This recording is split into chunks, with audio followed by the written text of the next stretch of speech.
They want to get to know you for good reason. You can come and pretend like you're one person, and the next thing you switch it up when you get hired, when they give you that salary, and you can switch it up. And then three tips that'll help you do well on your first technical interview. I just got out of my first technical interview. I thought that I'd pay it forward to you guys. This is the stage of our quasi IT evolution that has a lot of us stuck, depressed, down, feeling feeling out of sorts because it seems as if everybody else is, making leaps and bounds in the IT field, at least when you go on LinkedIn. I figured I would pull the curtain back a little bit, pay it forward, because I'm really happy about where I'm at in my IT journey. I'm really thinking back to the very first time that I started studying for a certification and I felt so lost. I kind of felt like it was going to be impossible for me to pass the A+, to be honest. I know there's a lot of people here that's studying for the CompTIA A+ certification, and it feels like it's futile, right? There's so much information, and how am I gonna learn all of this? I ended up having to take a step back going to the CompTIA ITF+. Mind you, the ITF is a basic certification. It can't really help you in your career. People are not advising you to get your ITF+. I didn't even know that there was a such thing as a CompTIA ITF+ when I started studying for the A+. I never heard of that. It's that remedial in my opinion. I still humbled myself and took a step back despite having to start over with this whole career transition thing, the pandemic hitting and everything. I'm at a point right now where I feel good. Just got the CCNA last week. The confidence that this CCNA gives you is inexplicable. And this is the first interview or the second interview that I went into feeling super confident despite any outcome, right? And the outcome is not necessarily on you. It's not personal. 3 tips for you on how to do well. And doing well is not up to the interviewer. It's up to you. It's how you define doing well. It's how you feel in the interview. And that's kind of like the first time you're gonna hear me say something as, I guess, measurable as doing well is up to how you feel, because a lot of these interviews are about your personality and how you feel going into it, because I think that your performance is tied to that. For example, I'm in a Discord server where someone just had their first technical interview, and it was a networking interview, and they couldn't remember what DNS was despite having their Network Plus, or I think it's CCNA or something like that, or A+, I forgot what it was. But DNS is a very basic protocol. DHCP also is a very basic protocol, and they couldn't remember what those things were because they were so nervous and they were feeling so intimidated, right? So it's about how you feel. It's about how you feel going in, because if you feel like you can't do it, or if you feel like this technical interview is over your head, right, then you're gonna perform as such. And I got some really good feedback and compliments during this interview without the interviewers even knowing it, because I used my energy as a way to feel around the metaphorical room. It was a Zoom meeting, and I used the interviewers as a sounding board for the vibes that I'm giving off, and I learned a lot by doing that. I went in, saying happy Friday, good morning, just being upbeat, right? And that made me feel real comfortable and confident in the interview.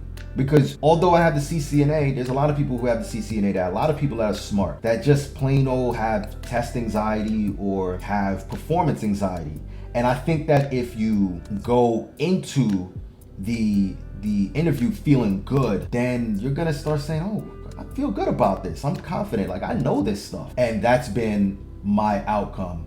It reminds me of this concept in psychology. I believe it's called the James Lange theory, and it's been a long time since I've studied this stuff, so I might be mistaken. The James Lange theory basically stipulates that how you behave is how you feel.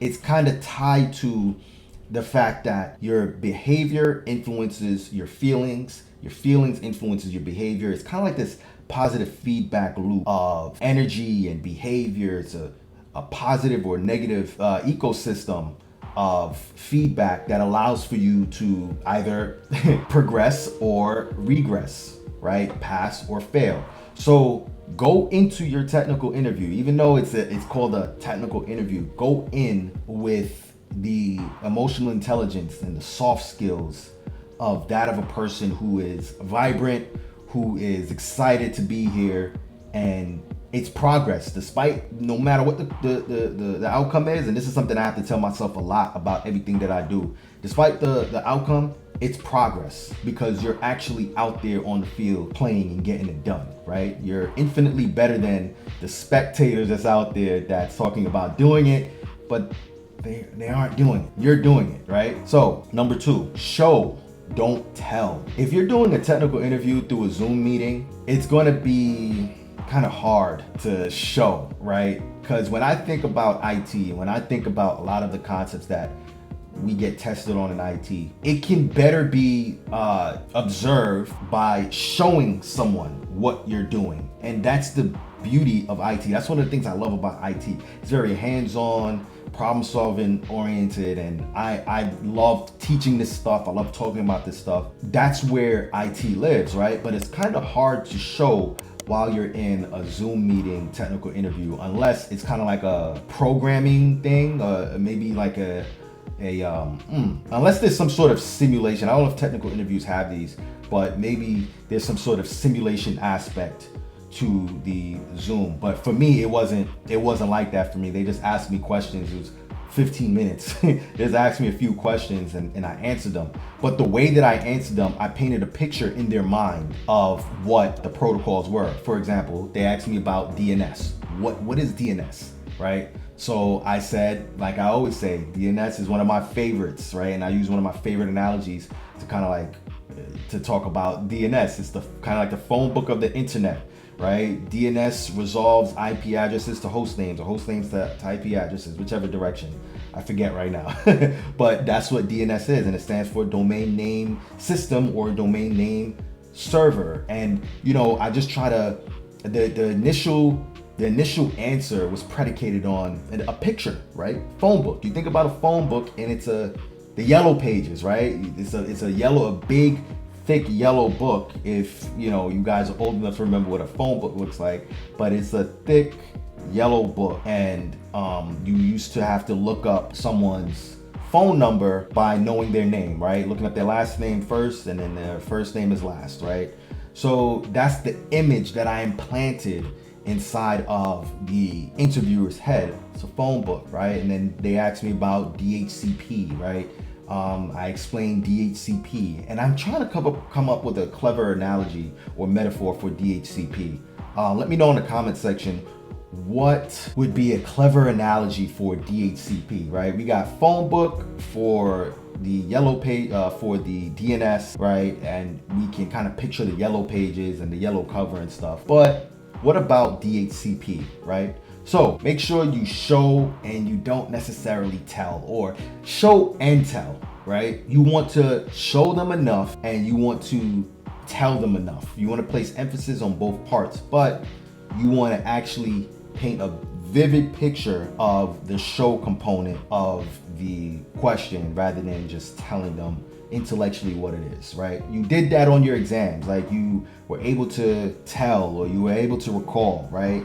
Now it's time for you to show your proficiency, right? And the last part, be human. Remember, you're talking to human beings. You're talking to people that have emotions. They're responding to your facial expressions. See, I'm making facial expressions. I'm smiling with my eyes, and you know, I'm moving around. I'm animated. That's how I was in an interview as well. Again, the interviewer may or may not like that. It depends on which company you're applying for, right? If you're applying for a company that loves culture and they're animated themselves, or if they're not animated themselves and just being stoic because it's an interview, right? Be yourself regardless, because here's the thing that I think about a lot in interviews. I think about the fact that a lot of people spend more time trying to assimilate into who they think the interviewers want them to be, but the interviewers are actually there to gauge who you are, to know the real you. And if you fake it to make it, the truth is going to come out eventually. It's going to come out eventually in how you respond to stressful situations, how you deal with a disgruntled team member, how you deal with setbacks and stuff like that, you know? And it's advisable, just be yourself, because if you're yourself, you'll never have to pretend to be something else while you're working there. Now, life is about humans and relationships and groups and working together.